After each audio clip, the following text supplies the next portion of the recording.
Billionaire sees a rural little girl wearing his necklace. Then, the truth emerges. Before we dive into this breathtaking story, leave a comment below telling us which city and country you're watching us from. Stay tuned until the end. The arrival in Maplewood tech billionaire Nathan Cole landed by helicopter in a makeshift clearing on the outskirts of Maplewood, a small, largely forgotten rural town in rural Virginia. His presence there was part of a public relations strategy, a charity event covered by local media to soften the cold image surrounding him. He knew little about the place or the people who lived there. To him, it was just another corporate ploy among many others. The dry heat mixed with the smell of earth stirred memories he hadn't expected to feel. There was something unsettling about that rustic landscape, as if he had been there before, although his memory swore otherwise. Still, he got off the helicopter wearing his traditional dark suit and sunglasses, contrasting with the simplicity around him. Children ran barefoot, and humble women waited patiently for the food baskets promised by the Cole Foundation. Standing next to the makeshift stage, Nathan exchanged a few words with local politicians, but his attention was quickly diverted when he saw an elderly woman surrounded by children. She seemed to be conducting the distribution with authority and affection, something rare to see in environments manipulated by figures. Her name was Maggie Doyle, and he would only discover later how fundamental this lady would be to what was about to happen. As photographers urged him to smile and pose with volunteers, Nathan just wanted it all to be over. What he didn't imagine was that, amidst that crowd of anonymous faces, fate had prepared a silent, subtle, but brutally powerful reunion. The truth that was about to emerge would begin with something seemingly banal, a silver chain around the neck of a little girl with messy braids. The girl with the necklace. Nathan tried to focus on his acceptance speech, but his gaze kept returning to the small girl standing next to Maggie. She wore a worn cotton dress and crooked sandals on her feet, but it wasn't her modest appearance that caught his attention. It was the necklace hanging around her neck, a pendant with a blue stone carved into a teardrop shape, attached to a custom silver chain, exactly like the one he had had made for Isabel Hart years ago. The memory of Isabel hit him like a punch in the gut, the woman he had loved, who had mysteriously disappeared without a trace. He had only had one piece of that necklace made, designed exclusively for her. Seeing an exact copy on the neck of a 5- or 6-year-old girl, here, in this remote place, seemed impossible. But Nathan's instincts told him it was no coincidence. He approached discreetly, trying to get a better look at the object. The child looked at him with a mixture of curiosity and suspicion, but said nothing. Maggie noticed his approach and smiled politely, introducing Ellie Mae as her protégé. Nathan forced a smile, but his mind was already racing, trying to rationalize the scene. He needed to find out the origin of that necklace, and that child. After leaving the event, Nathan ditched the helicopter and decided to spend the night at the only bed and breakfast in town. It wasn't like him to get bogged down in details, but something about the situation stirred an unfamiliar urgency. For the first time in years, he felt like something outside of his control needed to be understood, and it involved this girl and the necklace that should never have left his past. The faded photograph. The next morning, Nathan showed up at the small grocery store where Maggie worked part-time. With a friendly air and hiding his nervousness, he offered to help the local community center with money. Maggie, suspicious, thanked him but showed no enthusiasm. He then asked about Ellie, saying he was touched by her sweetness. Maggie reluctantly said only that she had been taking care of her since her mother died. The conversation was tense until Maggie, seeing Nathan's steady gaze, seemed to relent for a moment. She pulled a small frame from the counter drawer and handed it to him. It was an old, faded photograph of Isabel, clearly younger and tired, holding a newborn in her arms. The necklace was visible around the woman's neck, glistening even with the wear and tear on the image. Nathan felt the ground disappear beneath his feet. He asked permission to take a picture with his cell phone, and Maggie let him, but made it clear that she didn't know much more than she had already said. Isabel showed up with the baby, injured and scared, and died shortly afterward, victim of unknown complications. Nathan thanked her and left the store with his heart racing. This was real. This wasn't delusion. Ellie could be Isabel's daughter. She could be his daughter. He needed confirmation. He needed to know why Isabel had run away, why she had never told him about the pregnancy, and why the girl was there, in that remote place. Back at the inn, he started making calls. He needed help investigating what had happened to Isabel Hart after the day she disappeared from his life. and perhaps start something much bigger than an emotional rescue. Voices from the past. Nathan called David Lang, his business partner and former college friend. David was one of the few who knew Isabel well. When he heard her name, the silence on the other end of the line spoke louder than any words. When he finally spoke, David was blunt. "Let it go, Nathan. Some wounds are not meant to be reopened." His response only increased his suspicions. David had always been overprotective of Isabel, and Nathan knew it. What had once been seen as brotherly affection now seemed to be masking something bigger. With his mind racing, he decided to go through old documents stored in his house. Among letters, photographs, and forgotten belongings, he found a small box that he hadn't opened in years.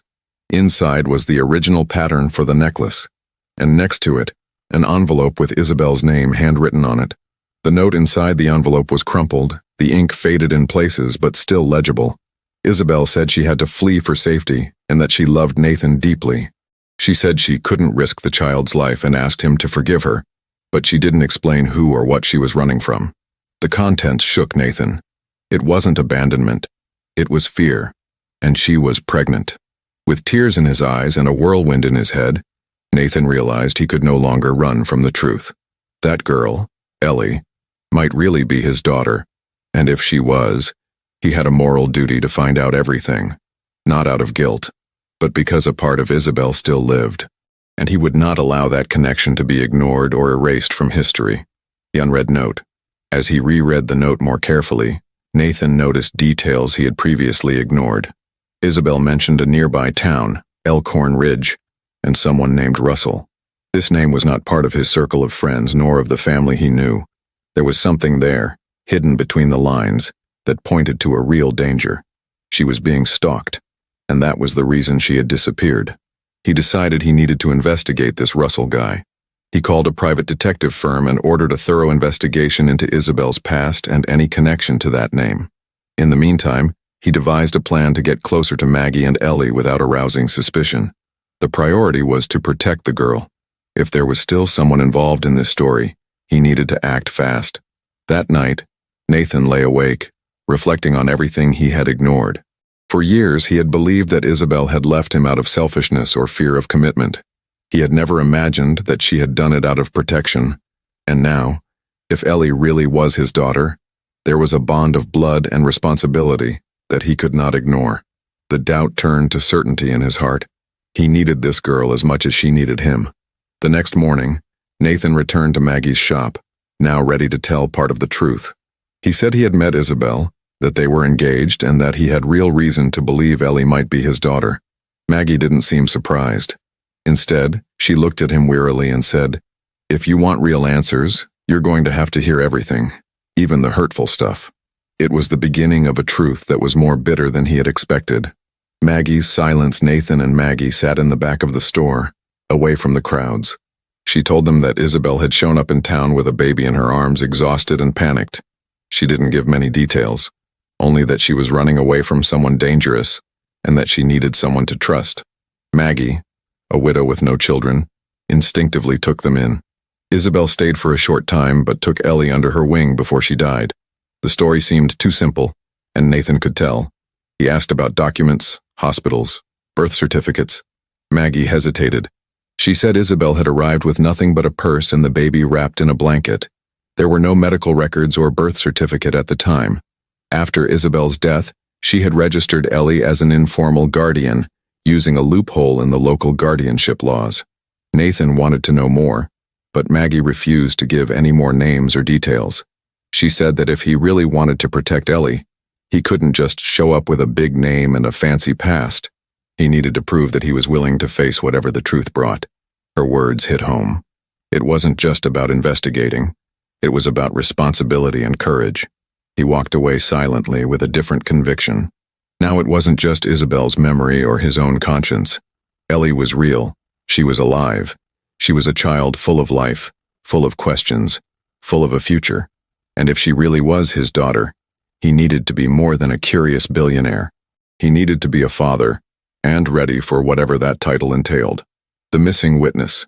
Nathan returned to the hotel and accessed the detective's initial reports. One name caught his eye: Earl Bentley, a former nurse at the old Elkhorn Ridge Clinic, who was named in emergency room records the same month Isabel reportedly died. However, the clinic had closed after an investigation for negligence, and Earl had disappeared soon after. The coincidence was too great. If Isabel had been to that clinic, Earl might have been the only one who knew how she died, or if she had died at all. Nathan called for an intensive search for Earl's whereabouts and increased the reward for concrete leads. He no longer believed in simple stories. Each new piece of information made it clearer that someone was out to cover Isabel's tracks. Meanwhile, he decided to spend more time with Ellie, still without telling her the truth. The girl received him with suspicion at first, but gradually she began to open up. Nathan was moved by her simple gestures, like when she offered him a flower bud, saying that it was beautiful like him. The invisible bond between the two was clear, even without words to define it, but time was against him. The deeper he dug, the more he sensed that there were forces trying to bury the past forever. And now, with Ellie involved, the urgency of protecting the present became vital. Nathan was on the edge between truth and danger, and he had no idea yet where this story would take him. A DNA between two worlds. Nathan decided he could no longer keep making assumptions. He discreetly asked Maggie for permission to perform a DNA test on Ellie. Surprisingly, Maggie did not object. She said that if it brought peace to the billionaire's heart and security to the girl, there was no reason to stop it. The test was performed without Ellie knowing its true purpose, presented as a free checkup offered by the foundation. During the days he waited for the results, Nathan immersed himself in the city archives. He searched through records, dug through local newspapers, and made notes of every name associated with the Elkhorn Ridge Clinic. He wanted not only to find out who Russell was, but also to understand what Isabel had endured. Each step he took led him deeper into a web of omissions and barely buried secrets that seemed protected by years of convenient silence. The night before the results were announced, Nathan had a disturbing dream. In it, Isabel appeared with Ellie in her arms, crying, asking him to take care of her. He woke up sweaty, with his heart racing and his mind clouded. He knew he was emotionally involved, but he also knew he needed a concrete answer. When the notification arrived on his phone the next morning, he hesitated for a few seconds before opening it. The document was straightforward. Ellie Mae was 99.9% certain to be Nathan Cole's biological daughter. The world seemed to stop for a moment. There were no more doubts, no more guesses, no more what-ifs. Now it was a fact. He had a daughter. And even though he hadn't been a part of her early years, he now had the responsibility and the privilege of protecting her from a past that threatened to resurface. The name of the man she feared with paternity confirmed. Nathan intensified his search for answers. He asked detectives to focus on identifying the Russell mentioned in Isabel's letter. After cross-referencing old clinic records with court records, the name emerged. Russell Hawthorne, a former obstetrician accused of trafficking newborns at rural clinics. Despite the charges, he was never arrested. He disappeared shortly after the clinic in Elkhorn Ridge closed. The connection was disturbing. If Isabel had been in Russell's care and had run away with her daughter, perhaps she had escaped something much bigger than Nathan had ever imagined. The mention of his name in the letter made perfect sense now. Isabel wasn't running away from a jealous lover or a marital problem. She was running away from a predator with dangerous connections, and that put Ellie at risk, even years later. Nathan decided he couldn't keep it a secret any longer. He set up a meeting with Maggie and told her the whole truth. The DNA test, the investigation into Russell, and the potential risks that could still exist today. Maggie listened to everything in silence and at the end, said something that surprised him. "I knew you were the father the day I saw you look at her." Her intuition was more accurate than any genetic test. The next step would be to formally protect Ellie. Nathan began legal proceedings to obtain joint custody with Maggie, respecting the girl's bond with her guardian, but guaranteeing his rights as a father. At the same time, he requested discreet police protection to watch over their home because if Russell was still alive, it was only a matter of time before he felt that his secrets were being unearthed. The forgotten letter. While Maggie was sorting through documents to support her legal case, she found an old envelope hidden among old church papers. It was yet another letter from Isabel, written shortly before her death, addressed to a priest named Thomas Grady. The handwriting was shaky and the paper was stained, but the contents were clear. Isabel was afraid that Russell would discover where she was, and she begged for spiritual help and protection for Ellie. The letter had never been delivered, probably lost in the chaotic changes that had taken place during Isabel's final days. As Nathan read its contents, he felt a mixture of sadness and outrage. Isabel was desperate, isolated, and without support. And yet, he had done everything he could to keep his daughter safe. It was another piece of the puzzle, a cry from the past finally heard after so many years of silence. Nathan decided to seek out Father Grady. He discovered that he had retired but still lived in a convent outside Charlottesville. He drove there that same day with the letter in hand. The priest, now elderly and with a failing memory, recognized Isabel's name and wept when he heard of her death. He confirmed that she had sought spiritual help and had told him in confession that she was being persecuted by someone who knew too much about illegal births. The visit to the priest brought more clarity, but also a new dilemma. If Isabel had spoken in confession, there was no way to get official details. But Nathan felt he now had enough proof that Isabel had been the victim of something criminal, and that Russell was not just a name from the past. His shadow still loomed over the story, and it was time to expose it to the world. The disappearance of an informant. While Nathan was gathering evidence to file a formal case against those involved in the former clinic, detectives sent him disturbing news. Earl Bentley, the wanted nurse, had been located in a town in Alabama. He was living under an assumed identity, but before he could be interviewed, he mysteriously disappeared. His house was found ransacked with no signs of a struggle, but with all of his documents destroyed. The chance that Russell was active again was becoming increasingly likely. It was clear that someone wanted to keep the truth from coming out. For the first time in years, Nathan felt real fear. Not for you, but for Ellie. It wasn't enough to just investigate anymore. He had to act strategically like he did in business, but now the stakes were emotional and the consequences personal. He increased security around Ellie and Maggie. He installed cameras, hired a private surveillance team, and created different routines to avoid predictable patterns. All of this, without the girl noticing, to preserve her innocence. At the same time, he prepared a dossier with all the data collected so far. He wanted to present it to prosecutors, journalists, and, if necessary, federal authorities. The tension began to affect his nights, his habits, and his concentration. But there was something inside him, maybe his newfound fatherly love, maybe his pent-up guilt, that wouldn't let him stop. Isabel had died trying to protect her daughter. Now it was his turn to finish what she started, and Nathan knew he could only do that by seeing it through, even if it meant exposing powerful people. The truth starts to hurt.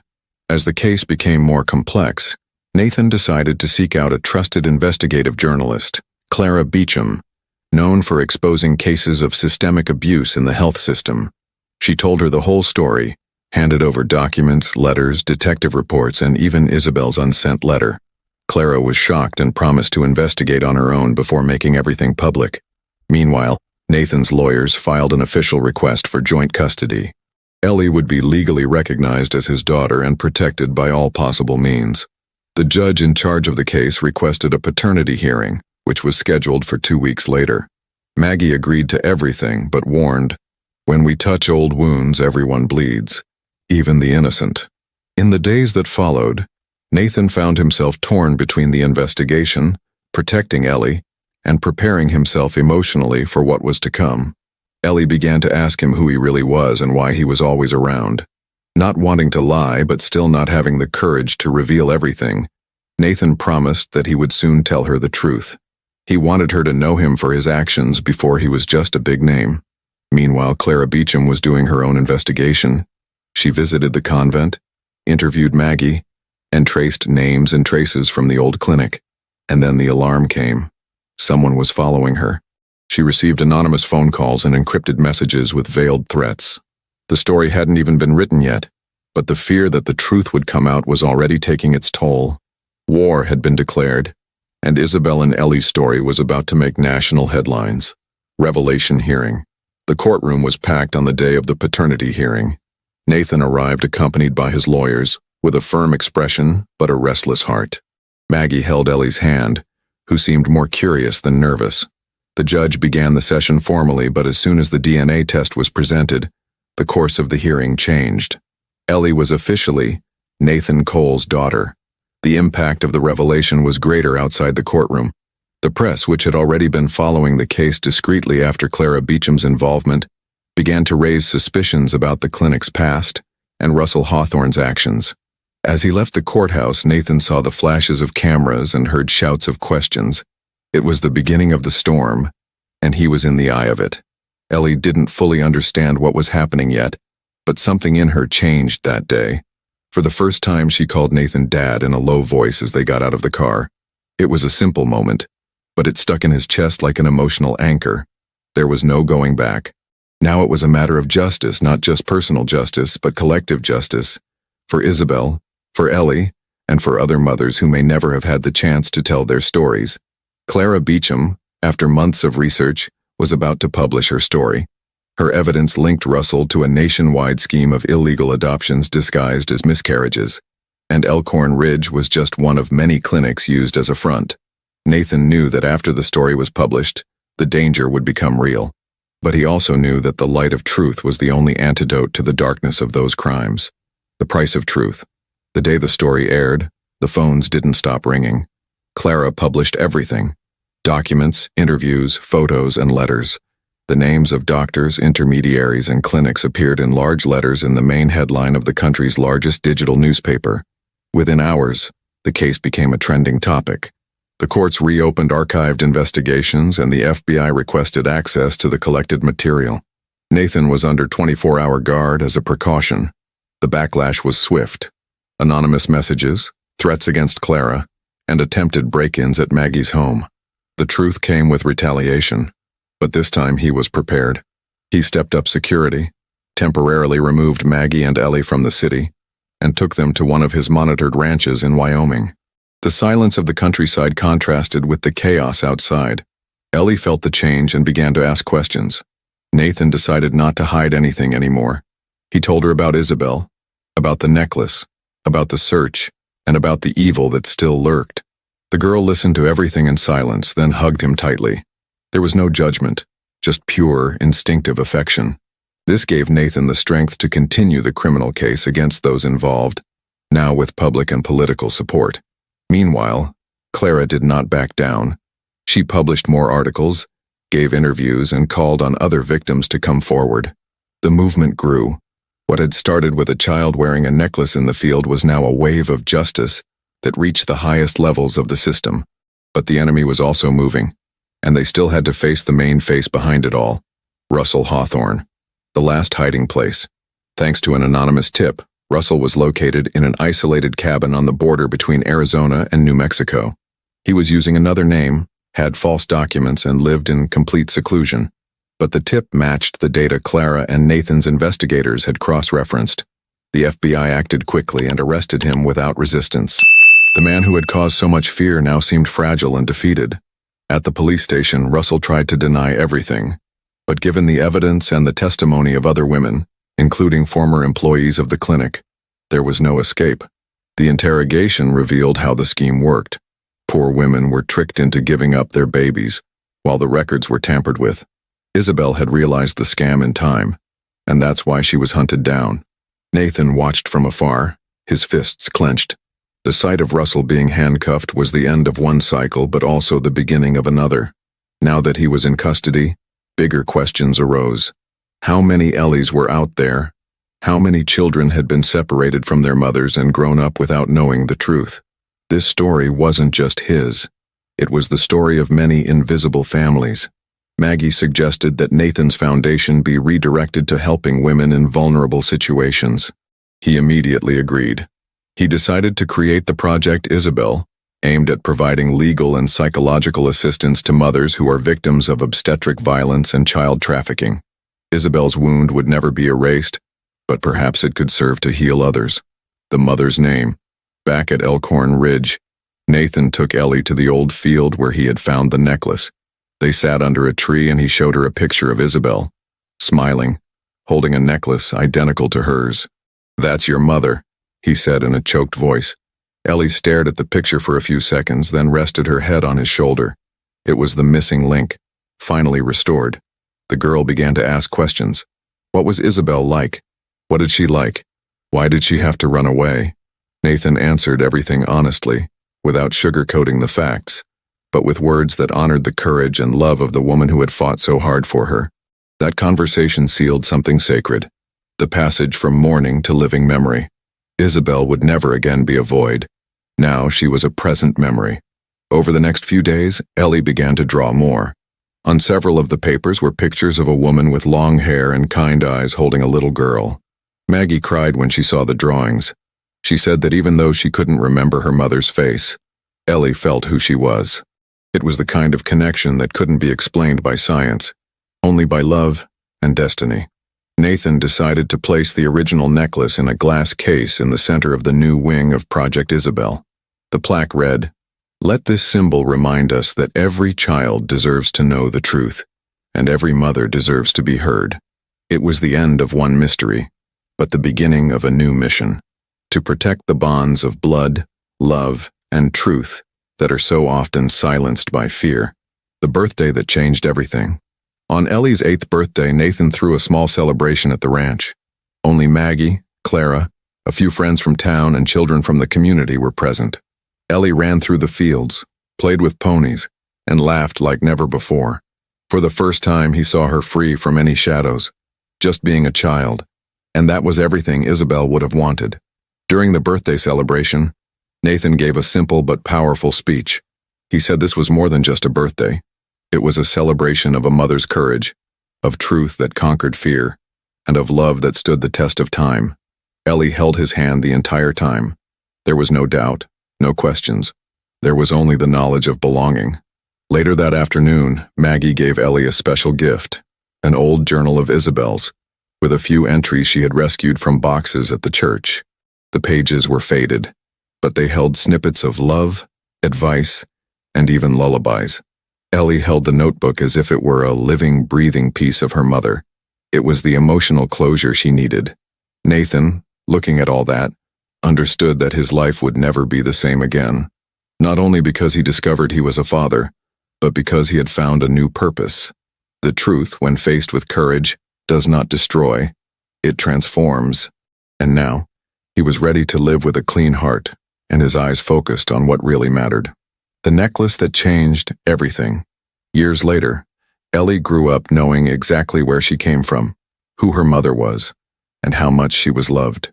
She became an advocate for the rights of children and adolescents and turned her family's story into a book that became an international reference. The necklace, now kept as an heirloom, has become a symbol of hope for other children searching for their roots. Nathan, now older, walked through the Isabel Project facilities as a man at peace. He had faced the system, the pain and the fear, but in the end, he had prevailed with the truth and the love that had been reborn in him through his daughter. Each room in the foundation told a story. Each mural bore the face of a mother who, like Isabel, had no voice. Until now.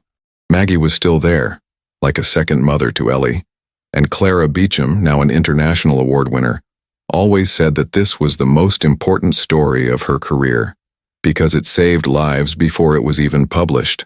Russell died in prison without ever confessing everything, but his crimes were documented and his network was dismantled. And so, that simple necklace, found around the neck of a girl in the countryside, was the invisible thread that sewed together a new story. A story where the truth was no longer buried, where love overcame loss, and where every tear from the past served to build a future of justice, memory, and redemption. If this story moved you, inspired you, or made you reflect on the power of truth and love, then be sure to subscribe to the channel. Here, each story is told with the heart and with a commitment to revealing what is often hidden. Activate the bell, like and share with someone who needs to remember. A simple detail can change everything, even a necklace around a little girl's neck.